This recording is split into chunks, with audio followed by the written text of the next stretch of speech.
নাজিরাবাদ অগ্নিকাণ্ডে মৃত্যু মিছিল, পোড়া গোডাউন থেকে আরও 4টি দেহাংশ উদ্ধার হয়েছে। আমাদের প্রতিনিধি হিন্দোল দে টেলিফোনে রয়েছেন। হিন্দোল, একেবারে এই সময় তোমাকে বলে রাখি, একের পর এক মৃত্যু মিছিল লেগেই রয়েছে, একের পর এক দেহাংশ উদ্ধার হচ্ছে সেই পোড়া গোডাউন থেকে। কিছুক্ষণ আগেই যেটা পুলিশ সূত্রে খবর পাওয়া গেল যে সেই পোড়া গোডাউন থেকে কিন্তু আরো 4টি দেহাংশ উদ্ধার হলো, অর্থাৎ মৃতের সংখ্যা মোট দাঁড়ালো 25 জন। এখনো পর্যন্ত 27 জনের নিখোঁজের ডায়েরি হয়েছে, ইতিমধ্যেই নিখোঁজ রয়েছেন। সেই 27 জনের মধ্যেই এই 25 জন রয়েছেন কিনা সেটা এখনো পর্যন্ত স্পষ্ট নয়, কেননা তাদের ডিএনএ পরীক্ষার পর, ডিএনএ ম্যাচিং এর পর তারপরেই পরিবারের সদস্যদেরকে বলা যাবে যে 27 জনের নামে মিসিং ডায়েরি হয়েছে তাদের মধ্যে এই মৃত 25 জন রয়েছে কিনা। তোমাকে বলে রাখি, একদম 26 তারিখ যেদিনকে আগুন লাগে সেদিনকে 8 জনের দেহাংশ উদ্ধার হয়েছিল। 27 তারিখ 8 জনের দেহ উদ্ধার হয়। 28 তারিখ 5 জনের দেহাংশ উদ্ধার হয় এবং আজ 4 জনের দেহ উদ্ধার হলো। মোট 25 জনের দেহ কিন্তু ইতিমধ্যে উদ্ধার হয়েছে এবং সেগুলোর ময়নাতদন্ত যেমন হবে তার পাশাপাশি ডিএনএ পরীক্ষাও করা হবে, তেমনটাই পুলিশ সূত্রে খবর। এবং ইতিমধ্যেই কিন্তু সেই দেহাংশগুলোকে ময়নাতদন্তের জন্য পাঠানো হচ্ছে এবং বিভিন্ন মানুষজন যারা কমপ্লেন করেছিলেন তাদের থেকে কিন্তু ডিএনএ স্যাম্পেল গ্রহণ করা হচ্ছে এবং এই দেহাংশগুলো ডিএনএ পরীক্ষা করে দেখা হবে সেই পরিবারের সদস্য তারা কিনা, এবং তারপরেই কিন্তু দেহ হস্তান্তরের প্রক্রিয়া হবে, তেমনটাই পুলিশ সূত্রে খবর। সৌমেন। হিন্দোল, ধন্যবাদ। আনন্দপুর কাণ্ডের প্রতিবাদে কাল বিজেপির মিছিলে অনুমতি দিল কলকাতা হাইকোর্ট। গড়িয়া শীতলা মন্দির বা ব্রিজি স্টেশনের কাছ থেকে মিছিল শুরু করতে পারবে বিজেপি। নরেন্দ্রপুর থানা পর্যন্ত মিছিলের অনুমতি দেওয়া হয়েছে। সকাল 11টা থেকে দুপুর 3:30 পর্যন্ত মিছিল করা যাবে বলে অনুমতি দিয়েছেন বিচারপতি শুভ্রা ঘোষ।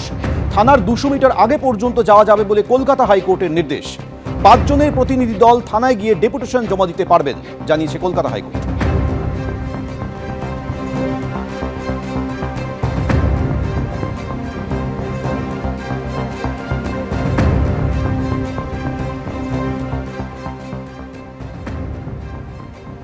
নাজিরাবাদের ঘটনাস্থল এবং সংলগ্ন এলাকায় 163 ধারা জারি করা হয়েছে এবং আজকে শুভেন্দু অধিকারী যখন ঘটনাস্থলে পৌঁছলেন তখন বললেন, আমরা আসবো বলে 163 ধারা লাগু করা হয়েছে। অরূপ বিশ্বাস, ফিরহাদ হাকিম, সুজিত বসু এলে 163 ধারা লাগু করা হয় না। শুভেন্দু অধিকারী কি বললেন শোনাবো, একই সঙ্গে শোনাবো কুণাল ঘোষ কি বলছেন।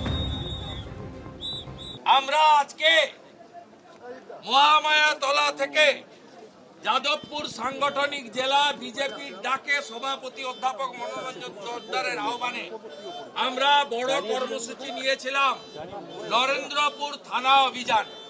সেই কর্মসূচিও বাতিল করা হয়। আমরা আজ সকালেই কোর্টে গেছি, মনোরঞ্জন দা কোর্টে গেছেন, একটু আগে কোর্ট পারমিশন দিয়েছে।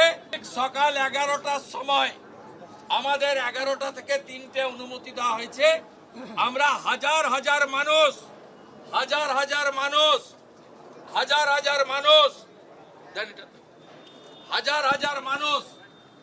এই যে ব্যানার দেখুন, এই দাবি, এই যে ব্যানার দেখুন, কাল জনজোয়ার হবে।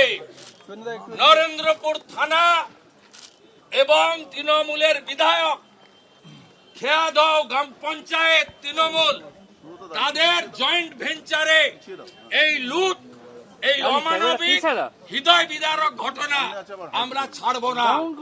এবিপি আনন্দ, এগিয়ে থাকে, এগিয়ে রাখে।